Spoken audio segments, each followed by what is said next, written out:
Hello friends, आप सभी कैसे हो। शायद आप बड़े मज़े में होंगे।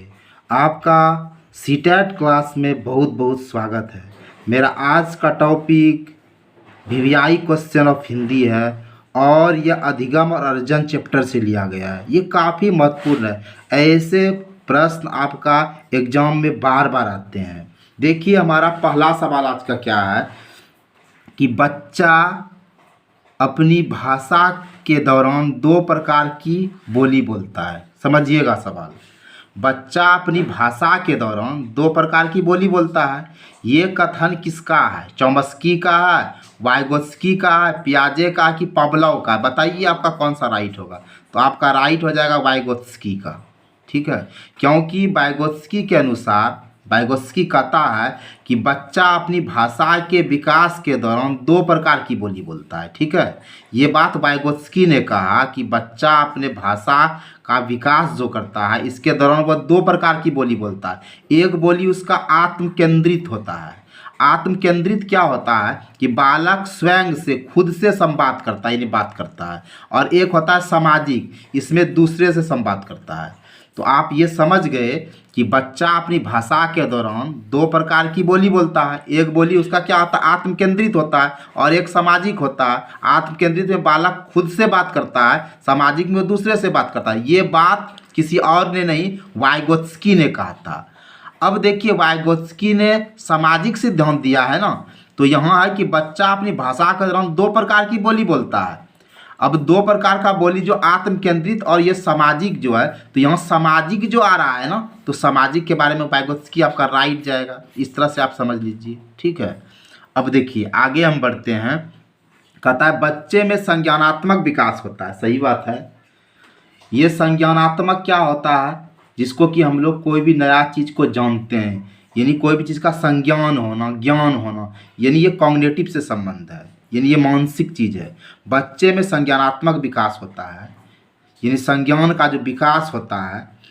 कॉन्वर्ट ऑपरेशनल, पूर्व ऑपरेशनल, फॉर्मल ऑपरेशनल द्वारा उपरोक्त में सभी।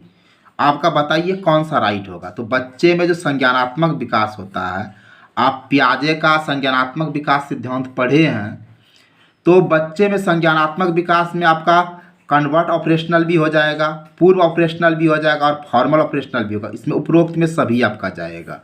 अब देखिए, ये कन्वर्ट ऑपरेशनल क्या है? इसमें बच्चा 0 से 2 साल जो रहता है, इसमें बच्चा अपने ज्ञान इंद्रिय से सीखता है। ज्ञान इंद्रिय में उसका क्या होता है? आँख होता है, नाक होता है, कान होता है, जीभ होता है और त्वचा।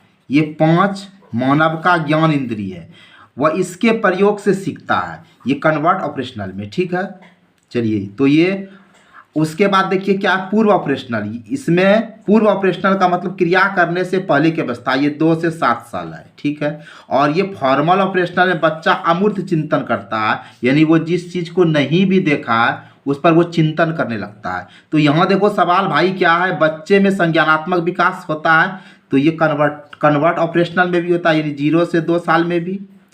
आपका पूर्व ऑपरेशनल यानी 2 से 7 साल में भी। फॉर्मल ऑपरेशनल यानी आपका जो होता है ये 11 साल के बाद, इसमें भी हो जाता है। तो बच्चे में संज्ञानात्मक विकास इसमें भी होता है, कन्वर्ट ऑपरेशनल में भी, पूर्व ऑपरेशनल भी, फॉर्मल ऑपरेशनल में भी। आपका उपरोक्त में सभी हो जाएगा, 4 राइट जाएगा। ठीक है, अब देखिए हम फिर आगे बढ़ते हैं नेक्स्ट सवाल पर। देखो क्या है? भाषा अर्जन है सहायास प्रक्रिया, अनायास प्रक्रिया, 1 और 2, इनमें से कोई नहीं। बताइए कौन सा आपका राइट होगा। भाषा का जो हम लोग अर्जन करते हैं, अर्जन मतलब प्राप्ति। ठीक है, भाषा जो अर्जन करती है, अनायास प्रक्रिया तो नहीं है, ये एकाएक प्रक्रिया नहीं है, ये सहायास प्रक्रिया है।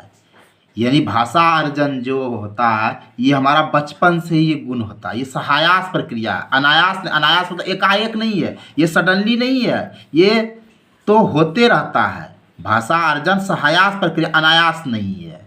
ठीक है, ये आप जान ही रहे हो, क्योंकि देखो बच्चे के अंदर एक डिवाइस रहता है, एलईडी, भाषा अधिग्रहण यंत्र। ठीक है, और इसलिए अनायास नहीं होता है। भाषा अर्जन करने का प्रक्रिया जो होता है बच्चे में जन्म लेने के बाद ही आ जाता है। ये एक सहायक प्रक्रिया, अनायास नहीं, इसलिए आपका ये राइट जाएगा। ठीक है, अब हम आगे बढ़ते हैं।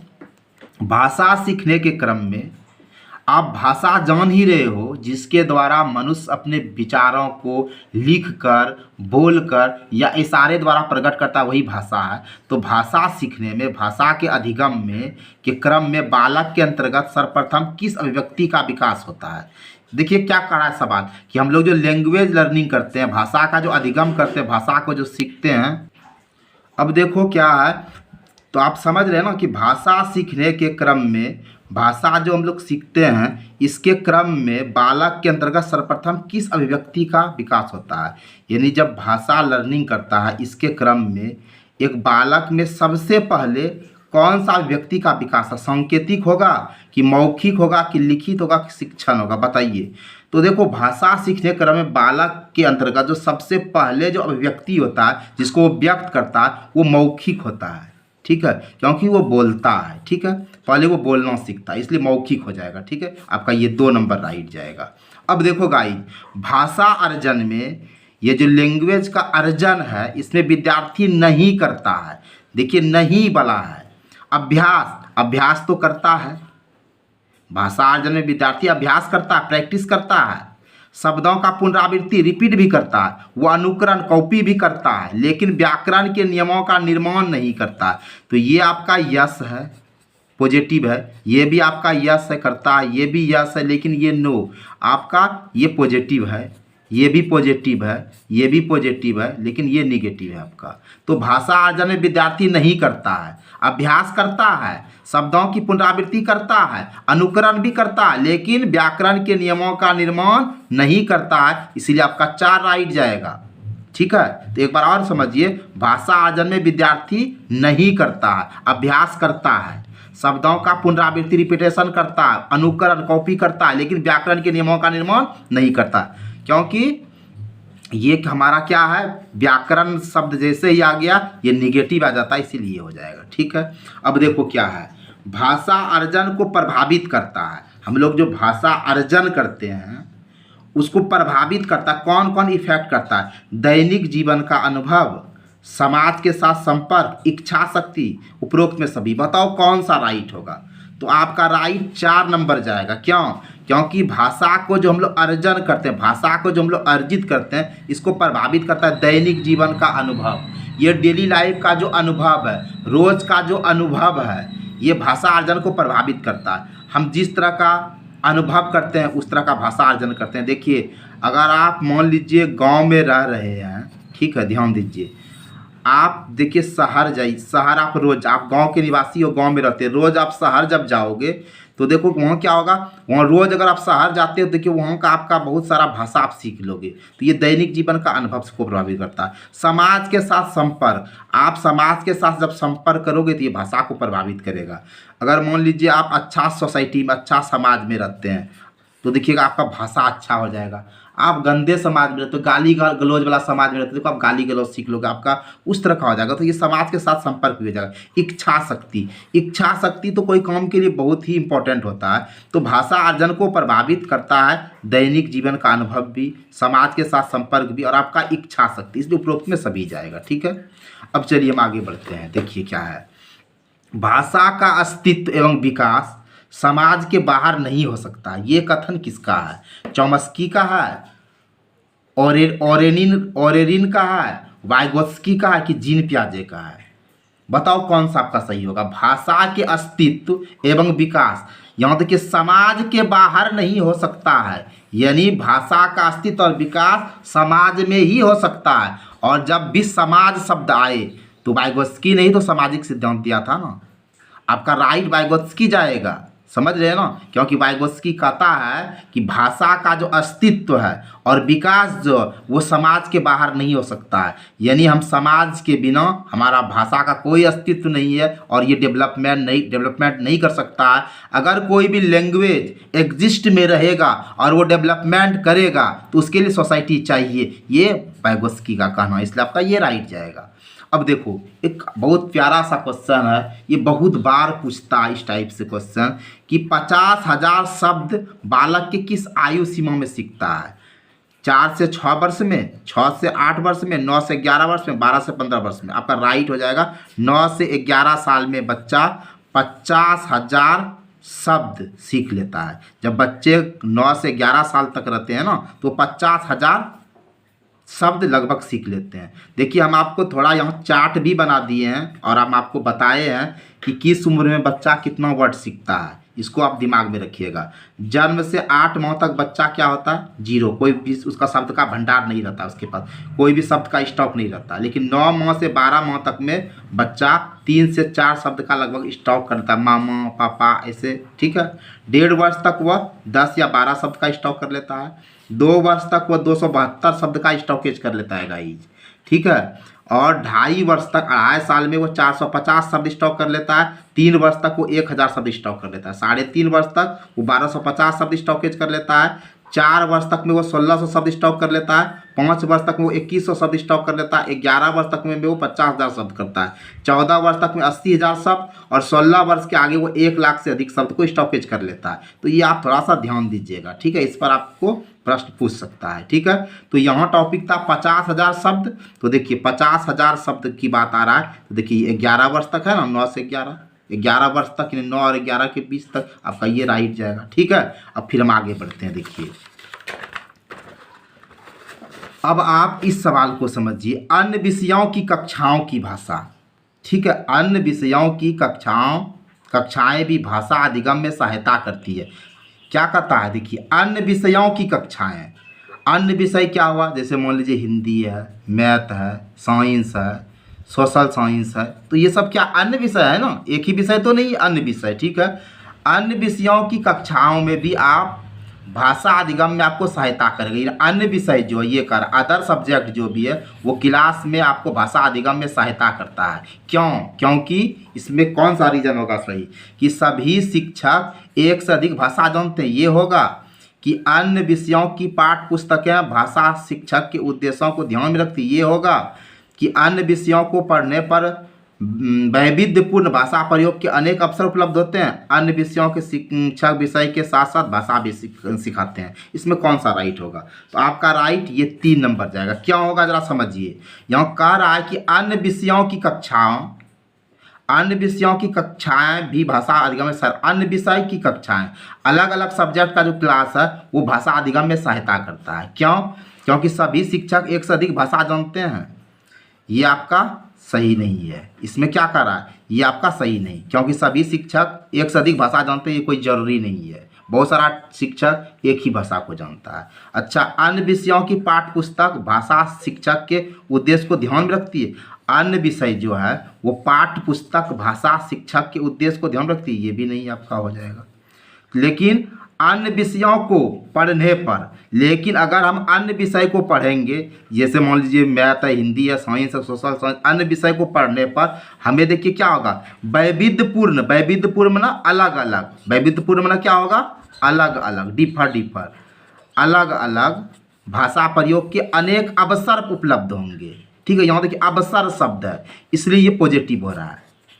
अन्य विषयों के शिक्षक विषय के साथ भाषा भी सिखाते हैं। अन्य विषयों के शिक्षक विषय के साथ भाषा भी सिखाते हैं, ये भी सही है लेकिन उतना सही नहीं है। लेकिन ये ज़्यादा एक्यूरेट इसलिए होगा क्योंकि अन्य विषयों को पढ़ने पर वैविध्यपूर्ण यानी अलग अलग भाषा प्रयोग के अनेक अवसर उपलब्ध होते हैं। जहाँ भी अवसर आए, अवसर जो है ये आपका क्या है, पॉजिटिव है, इसलिए आपका ये ज़्यादा एक्यूरेट है। ठीक है, इसलिए आपका ये हो जाएगा। अब चलिए आगे हम बढ़ते हैं। देखिए क्या है आज का अंतिम सवाल कि प्राथमिक स्तर पर, प्राइमरी लेवल पर बच्चों की भाषा शिक्षा के संदर्भ में निम्नलिखित में कौन सा कथन असत्य है। आपको सत्य नहीं बताना भाई, आपको असत्य बताना, गलत बताना, निगेटिव बताना है। प्राथमिक स्तर पर देखिए क्या कहता है, प्राइमरी लेवल पर हम बच्चों के भाषा शिक्षा के संदर्भ में कौन सा कथन असत्य है? देखिए, सुधार के नाम पर की जाने वाली टिप्पणी और निरर्थक अभ्यास से बच्चे में अरुचि उत्पन्न हो सकती है। ये बिल्कुल राइट है, ये बिल्कुल सही कह रहा है, ये आपका सही है, ये बात आपका ट्रू है, बिल्कुल सही है। क्यों? क्योंकि मान लीजिए सुधार के नाम पर की जाने वाले टिप्पणी व निरर्थक अभ्यास, अगर हम निरर्थक अभ्यास कर, सार्थक मतलब सही और निरर्थक मतलब बेकार, इसका कोई अर्थ ही नहीं रहता है। अगर निरर्थक अभ्यास होगा तो बच्चे में अरुचि उत्पन्न हो जाएगा, ये सही बात है ना। अगर बच्चे के साथ हम निरर्थक अभ्यास करेंगे, सार्थक सही नहीं, निरर्थक मतलब बिना अर्थ का अभ्यास करेंगे, बेकार का अभ्यास करेंगे तो बच्चे में अरुचि उत्पन्न हो जाएगा, बिल्कुल सही कहा, इसलिए ट्रू हुआ। अब देखिए, बच्चे समृद्ध भाषा परिवेश में सहज और स्वतः रूप से भाषा में परिमार्जन कर लेंगे।